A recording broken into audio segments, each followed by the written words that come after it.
Nursing care skill evaluation test preparation কোর্সের 2 নম্বর ক্লাসে আপনাদেরকে স্বাগতম। আজকের ক্লাসে আমরা শিখব নর্মালাইজেশন বা স্বাভাবিকরণ কি এই সম্পর্কে।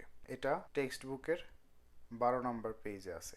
ওয়ার্ড মিনিং: নর্মালাইজেশন স্বাভাবিকীকরণ, ওনাজি একই, হেনকেন কুসংস্কার, উকেজু গ্রহণ করেনি, ফুৎসু সাধারণত, সাকাই সমাজ, চিকি অঞ্চল, গামান ধৈর্য,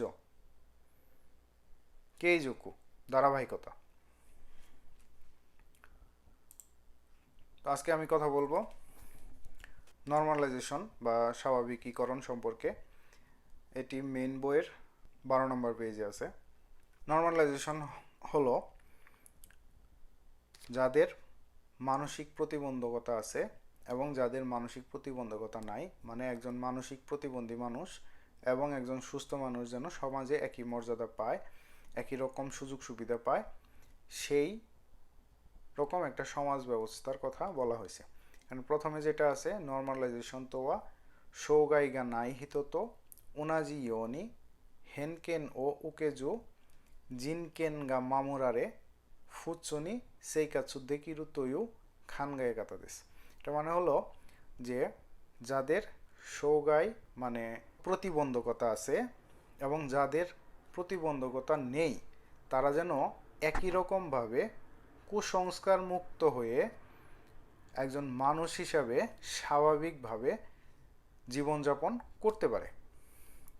বাংলা অর্থ যেটা এখানে লেখা আছে, সাধারণীকরণ হলো এমন একটা ধারণা যে প্রতিবন্ধী মানুষও স্বাভাবিক মানুষের মতো মানবাধিকার সুরক্ষিত করে স্বাভাবিক জীবনযাপন করতে পারে।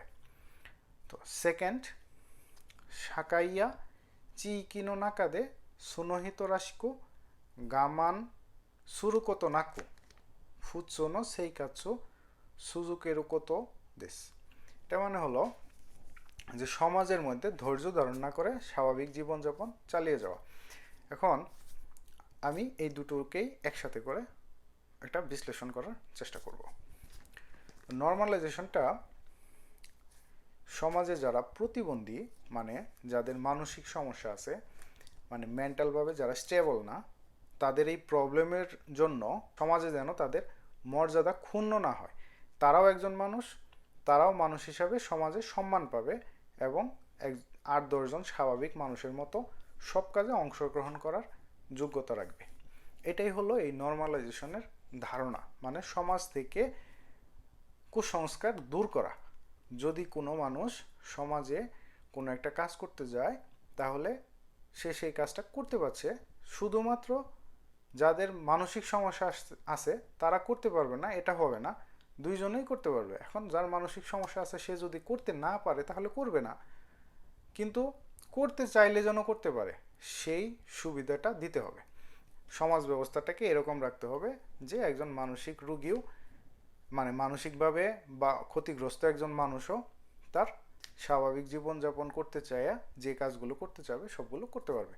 এখন একজন মানসিক প্রতিবন্ধী রোগী সে সব কাজই করতে পারবে এরকম না, সেটা ঠিক আছে, কিন্তু সমাজ তাকে সব কাজ করতে দেওয়ার ব্যবস্থা করে রাখবে।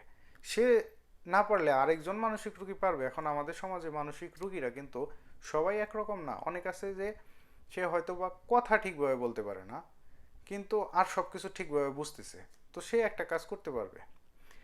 এরকমভাবে অনেকেই অনেক রকম কাজ হয়তো করতে পারবে না, কিন্তু সমাজ সব কাজগুলো করার পারমিশন দিয়ে রাখবে। মানে একজন মানসিক প্রতিবন্ধীও সে কোনো প্রকার প্রতিবন্ধকতা ছাড়া সমাজের যে কোনো কাজে অংশগ্রহণ করার যোগ্যতা রাখবে। এটাই হলো নর্মালাইজেশনের প্রক্রিয়া। নর্মালাইজেশন মানে হলো ওই সমাজ ব্যবস্থাকে সুন্দর করে সাজানো যেখানে সব ধরনের মানুষ অংশগ্রহণ করতে পারবে, সেটা হোক মানসিক প্রতিবন্ধী হোক সুস্থ মানুষ, সবাই অংশগ্রহণ করতে পারবে। তো এখানে সেকেন্ড অপশনে যেটা বলা হয়েছে গামান সুরুকতো নাকু, মানে হলো ধৈর্য ধারণ না করে। এই ধৈর্য ধারণ করার মানেটা হলো যে সে মানসিক প্রতিবন্ধী, এই জন্য এই কাজটাতে জয়েন করতে পারবে না। ধরেন এলাকাতে একটা কনসার্ট হচ্ছে, সেখানে সব মানুষই অংশগ্রহণ করতে পারবে একজন মানসিক প্রতিবন্ধী আছে, তাকে বলা হলো যে তুমি এখানে যেতে পারবে না। তো সে নিজে নিজে ধৈর্য ধারণ করলো যে হ্যাঁ আমি তো আসলে অসুস্থ, মানসিকভাবে প্রতিবন্ধী, তাহলে আমি এটাতে অংশগ্রহণ করতে পারবো না, এটাই স্বাভাবিক।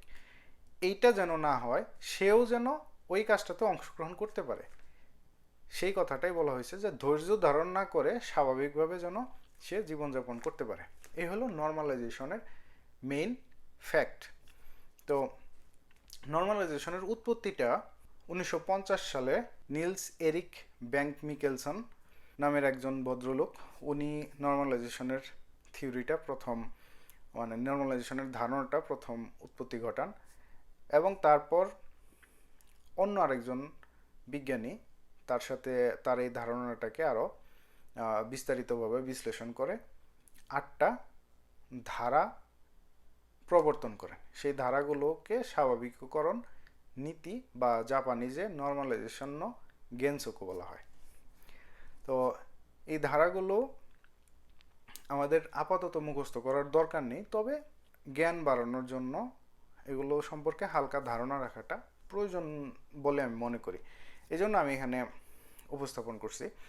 এটা হলো দিনের স্বাভাবিক ছন্দ, মানে একজন মানুষের স্বাভাবিক একদিনের মধ্যে যেন কোনো প্রকার বাধা না আসে, সামাজিক বাধা যাতে একদিনের মধ্যে না থাকে। একইভাবে এক সপ্তাহের জীবনযাপনের মধ্যে যেন কোনো সামাজিক বাধা না থাকে। একইভাবে এক বছরের জীবনযাপনের মধ্যে যেন কোনো স্বাভাবিক বাধা না থাকে। 4 নম্বরে আছে জীবনচক্রের স্বাভাবিক উন্নয়নমূলক অভিজ্ঞতা, মানে একজন মানুষ সে অবশ্যই চায় তার আজকের দিন থেকে কালকের দিনটা যেন ভালো হয়, তার এই বছরের থেকে যেন আগামী বছরটা ভালো হয়। মানুষ কিন্তু সবসময় চায় যে সে উন্নতির দিকে যাবে। তো একজন মানসিক প্রতিবন্ধীও যেন, যদি সে চিন্তা করে যে সে তার জীবনের উন্নতি করবে, তাহলে সেটা যেন সে করতে পারে, এরকম একটা সমাজ ব্যবস্থা করে রাখতে হবে। নাম্বার 5-এ আছে স্বাভাবিক ব্যক্তিগত মর্যাদা এবং আত্মনিয়ন্ত্রণের অধিকার। এটা হলো যে একজন প্রতিবন্ধী বলে তার নিজের নিয়ন্ত্রণ আরেকজনের উপরে চলে যাবে না, নিজের নিয়ন্ত্রণটা নিজে করবে। মানে হলো যে আমি একজন প্রতিবন্ধীকে বলতে পারবো না তুমি এটা করো না, তোমার এটা করা ঠিক না, তুমি এটা করো, এটা তোমার জন্য ভালো না।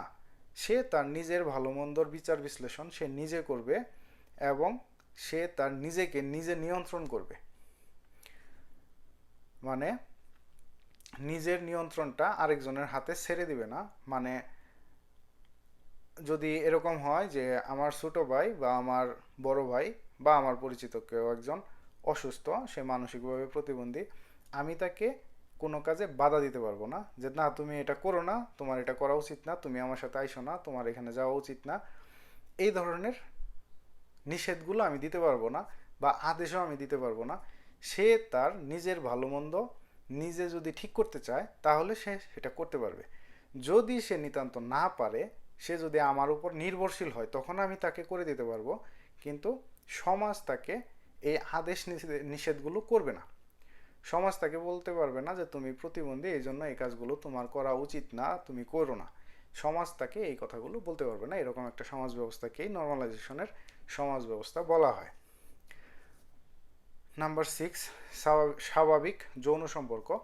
সে তার স্বাভাবিক জীবনযাপন, বিয়ে বা একজন প্রতিবন্ধী এই জন্য সে বিয়ে করতে পারবে না, তার বিয়ে করার অধিকার নেই, সমাজ তাকে এই অধিকার থেকে বঞ্চিত করতে পারবে না। সে তার সামাজিক অধিকারের মধ্যে এই অধিকারটাও রাখে, সমাজ তাকে এই অধিকারও দিতে বাধ্য থাকবে। সাধারণ অর্থনৈতিক স্তর এবং এটি পাওয়ার অধিকার। সাধারণ অর্থনৈতিক স্তর এবং এটি পাওয়ার অধিকার হলো এরকম যে সে কাজ করার জন্য সুযোগ পাবে, তাকে কাজ দেওয়া হবে। এখন আমি এই কথাগুলো যে বলছি এগুলো আসলে সব প্রতিবন্ধীর সাথেই রিলেটেড না। যে সকল প্রতিবন্ধীরা এই কাজগুলো করতে চায় তারা যেন করতে পারে। যেমন একজন প্রতিবন্ধী আছে, সে হয়তো বা একটু কম বোঝে, সে প্রতিবন্ধী, হয়তো কঠিন কোনো কাজে সে যেতে পারবে না, কিন্তু সহজ কাজগুলো সে করতে পারে। সমাজ তার জন্য একটা কাজের ব্যবস্থা রাখবে এবং সে যদি কাজে যেতে চায় সমাজ তাকে না করতে পারবে না যে না তুমি প্রতিবন্ধী, তোমাকে দিয়ে কাজ করানো যাবে না। সে কাজ করতে চাইলে সমাজ তাকে কাজ করতে দেবে। মানে প্রতিবন্ধী হিসেবে তার কাজের জায়গা থাকবে, সে অর্থনৈতিকভাবে স্বাবলম্বী হওয়ার একটা অপশন পাবে, সমাজ তাকে সেটা দিবে। এটা নর্মালাইজেশনের সমাজ ব্যবস্থা। তো স্বাভাবিক পরিবেশগত ফর্ম বা মান, মেন্টাল একজন মানসিক রোগী হিসেবে সে যেন কোনোভাবেই পরিবেশগত সমস্যায় না পড়ে, মানে তাকে এমন কোনো পরিবেশে রাখা না হয় যে পরিবেশ তার মানসিক প্রেশারটাকে আরও বাড়িয়ে দিচ্ছে। তাকে এমন পরিবেশে রাখতে হবে যেখানে তার মানসিক প্রেশারটা কম অনুভব করবে বা সে তার উন্নতির দিকে এগিয়ে যেতে পারবে। তো সর্বোপরি নর্মালাইজেশনটা হলো যে একজন মানসিক রোগী সেও সমাজে একজন সাধারণ মানুষের মতো বসবাস করতে পারবে, এবং এই সাধারণীকরণের নীতির মাধ্যমে তাদেরকে এই বিষয়গুলো সম্পর্কে আরও বিস্তারিত বুঝিয়ে দেওয়া হয়েছে যে কোন কোন সেক্টরগুলোতে তাদের অধিকার প্রয়োজন এবং তাদেরকে অধিকার দিতে হবে। তো এই হলো নর্মালাইজেশন। নর্মালাইজেশনটা খুবই একটা ইম্পর্টেন্ট বিষয় এই নার্সিং কেয়ার রিলেটেড ব্যাপারে, কারণ জাপানিজ 65 ইয়ার্স ওল্ডের বেশি বয়স যাদের, তাদের মধ্যে প্রতি 5 জনে একজন ডিমেনশিয়া রোগে আক্রান্ত, যেটাকে জাপানিজে বলা হয় নিনচিশো। তো ডিমেনশিয়াটা হলে তাদের মেন্টাল সমস্যা হয়, তারা কি করে, কোথায় যায়, কি কোন কথা বলে এটার ঠিক রাখতে পারে না, মানে মেন্টাল একটা প্রবলেমের নাম হলো ডিমেনশিয়া। আপনারা যদি ইন্টারনেটে সার্চ করেন অবশ্যই পাবেন, আর যদি কেউ আগ্রহী থাকেন তাহলে আমি ডিমেনশিয়া সম্পর্কেও বলবো। সবচেয়ে ইম্পর্টেন্ট একটা কথা যেটা হলো যে আমার আগের ভিডিওতে আমি মানে স্টার্টিং একটা ক্লাস কথা বলছিলাম, তো আমার আগের ভিডিওটাতে আমি খুব বেশি কমেন্ট পাই নাই, সম্ভবত 1টা বা 2টা কমেন্ট পাইছি। তো আমি চাচ্ছি যে এই ভিডিওগুলো যদি প্রয়োজন হয় তাহলেই বানাবো, আর যদি প্রয়োজন না হয় তাহলে আমি এত কষ্ট করে বানাবো না। তো আপনাদের যদি মনে হয় যে না এটা কাজে লাগবে এরকম, তাহলে অবশ্যই আমাকে কমেন্ট করে জানাবেন। আমি সন্তোষজনক কমেন্ট পেলে তাহলেই পরবর্তী ভিডিও নিয়ে আসবো। আর ইনশাল্লাহ আমার চ্যানেলের সাথেই থাকবেন, সাবস্ক্রাইব করতে বলবেন না। আমি কেয়ার গিভার এবং নার্সিং কেয়ার রিলেটেড বিভিন্ন ইনফরমেশন নিয়ে মাঝে মাঝেই আপনাদের সামনে হাজির হব। ধন্যবাদ। আমি চাই পরবর্তী ক্লাসের ভিডিওটা যেন খুব তাড়াতাড়ি করতে পারি, তাই কমেন্ট করতে দেরি করবেন না। আল্লাহ হাফেজ, ধন্যবাদ।